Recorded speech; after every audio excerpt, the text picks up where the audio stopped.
Media Patel Prahlad भाई. The supreme authority of a monarch. It has no place in the temple of a constitutional democracy.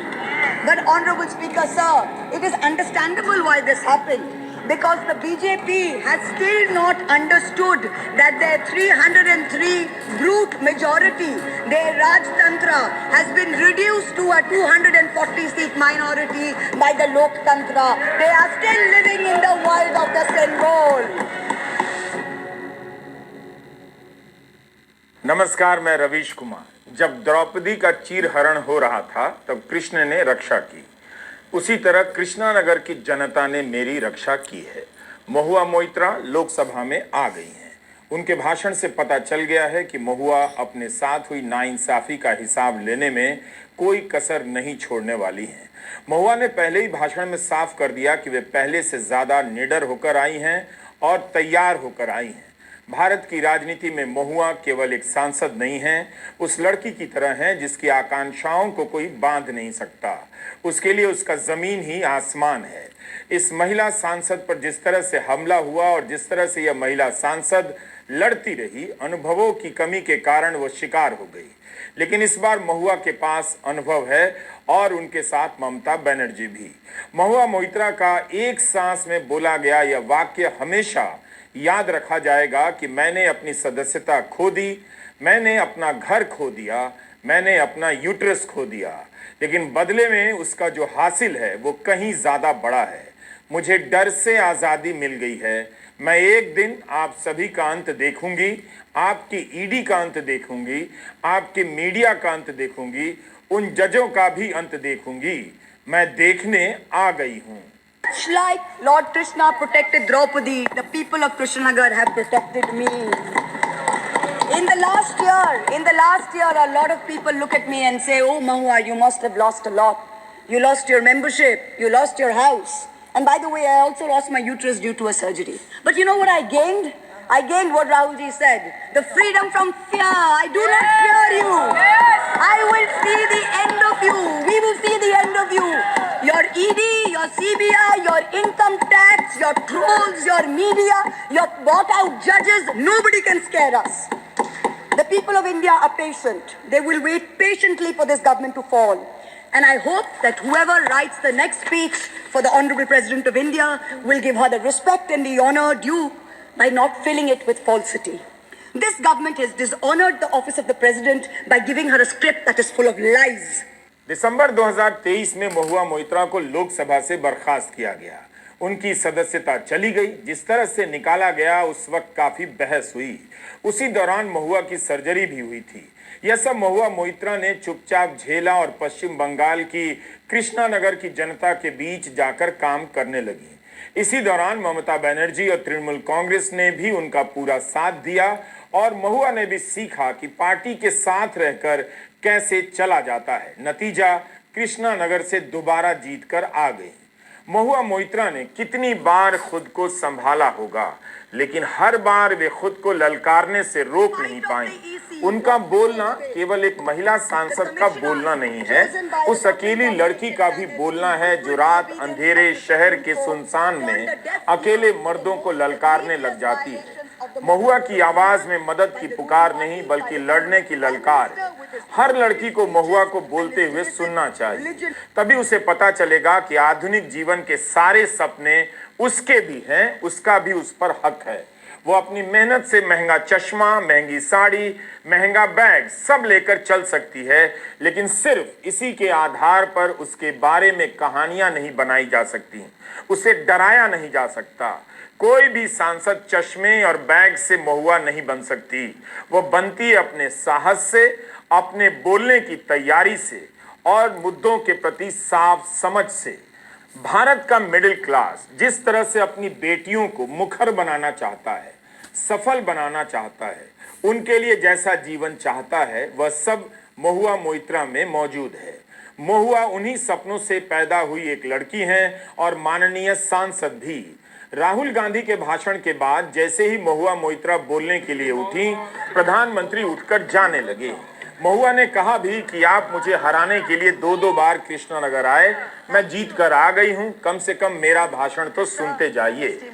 नेता प्रतिपक्ष का भाषण खत्म होते ही प्रधानमंत्री उठकर जाने लगे और ये स्वाभाविक भी था, उनके लिए तभी तक बैठने की बाध्यता रही होगी।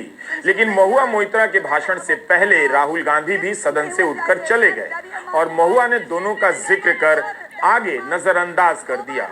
महुआ की खास बात यह है उनका चुनाव, वो कमजोर मुद्दे नहीं उठाती, आदतन ताकतवर से भिड़ना पसंद करती हैं।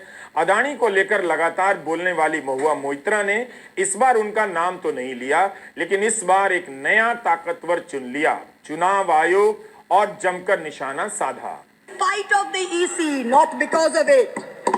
The commissioners chosen by a government-dominated panel in willful disobedience of the Supreme Court turned a deaf ear to the most egregious violations of the Model Code of Conduct by the ruling party, by the Honorable Prime Minister with his hate-filled speeches and his divisive religion-based rhetoric.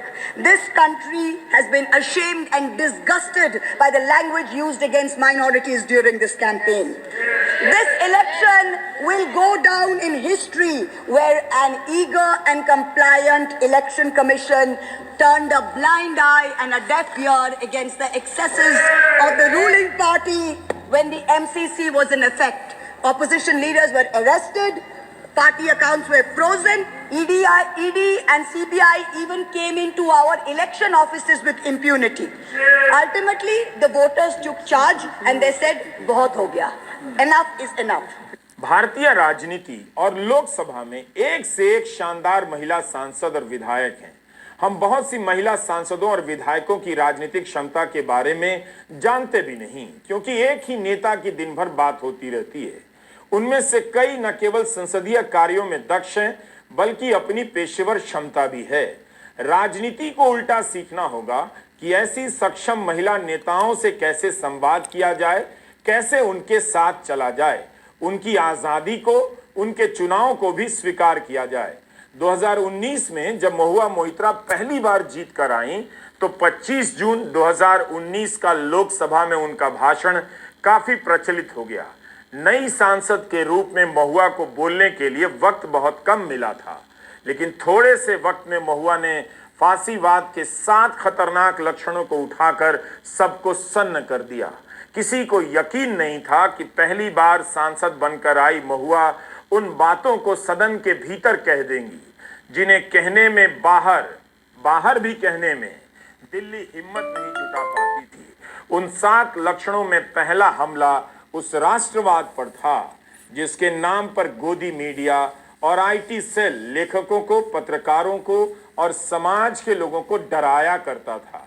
2019 में BJP की प्रचंड जीत से हताश, निराश विपक्ष के खेमे में महुआ के भाषण ने जान डाल दी।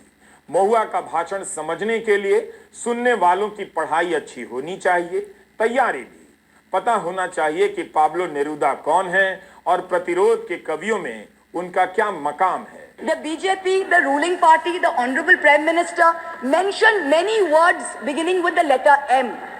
Musalman, Mullah, Madrasa, Mughal, Mutton, Machli, Mujra, Mangalsutra, but not once did they mention Manipur. We don't need to act east. The government says we want to act east. We don't need you to act east. Look east, walk east, and most important, embrace east. I stand here for my brothers and sisters of Manipur, and I quote the revolutionary poet Pablo Neruda. One morning the bonfires leapt out of the earth. One morning the bonfires leapt out of the earth, devouring human beings. And from then on the fire, from then on blood. Come, see the blood on the streets. Come, see the blood in the streets. Please go to Manipur, see the blood in the streets.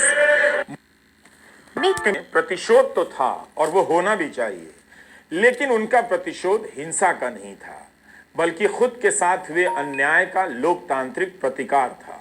वो पूरी तैयारी के साथ आज आई थी।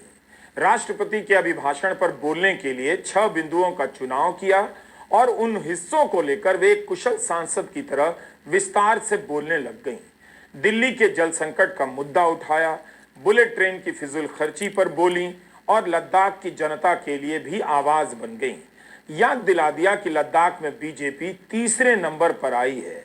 महुआ ने कहा कि अगर 370 समाप्त करने का आइडिया इतना ही महान था तो बीजेपी ने अपने उम्मीदवार क्यों नहीं खड़े किए। लद्दाख में बीजेपी हार गई।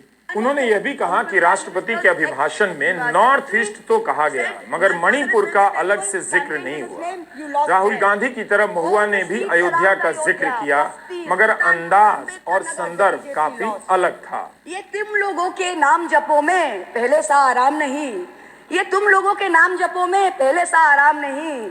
जबरदस्ती के जय श्री राम में सब कुछ है पर राम नहीं।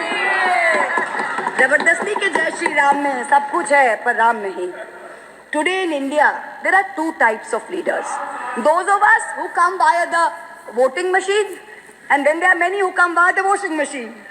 There are still people who say, wait, you don't know Modi ji. Wait 6 months and see. The BJP will get 300 members. To them I say, no. This will not happen this time because every potential turncoat will have to choose between temporary greed of fear and between permanently becoming politically irrelevant. Mahua Moitra अपने भाषण में गजब का दृश्य खींचती हैं जिसके हर कोने पर सरकार के तमाम दावे धाराशाही नजर आते हैं। महिला आरक्षण के सवाल पर महुआ ने कहा कि आरक्षण लाने वाले चाहते ही नहीं कि महिलाओं का प्रतिनिधित्व यहाँ बढ़े। इस बार महिला सांसदों की संख्या पिछली बार से कम क्यों है। जिस तरह से रेलवे को लेकर उन्होंने बोला है, कहा है कि आमजन की सुरक्षा के लिए रेलवे के पास कवच लगाने के लिए पैसा नहीं और उससे कहीं ज्यादा पैसा एक रूट पर बुलेट ट्रेन चलाने के लिए खर्च किया जा रहा है। The total rail tracks in India is roughly about 126,000 kilometers. So the cost of covering all of India with Kavach is going to be 63,000 crores. All of India's Kavach costs 63,000 and one single Ahmedabad-Mumbai bullet train costs 1,08,000. Please look at the numbers. Last June in Balasore, 3 trains collided, 296 people died. The ministry said Kavach was not operational on that route.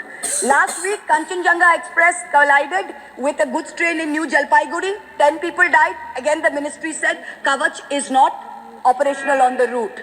The Economic Times had a survey which said at the current level of funding, it will take 50 years for all of India to be covered under Kavach. And you're telling us about bullet trains. And please don't start shouting about what it was during Nehru's time. We don't know and we don't care. False equivalences cannot take the place of real body bags. महुआ का यह भाषण बता रहा है कि वे इस बार सांसद के तौर पर पहले से ज्यादा सतर्क, आक्रामक रहने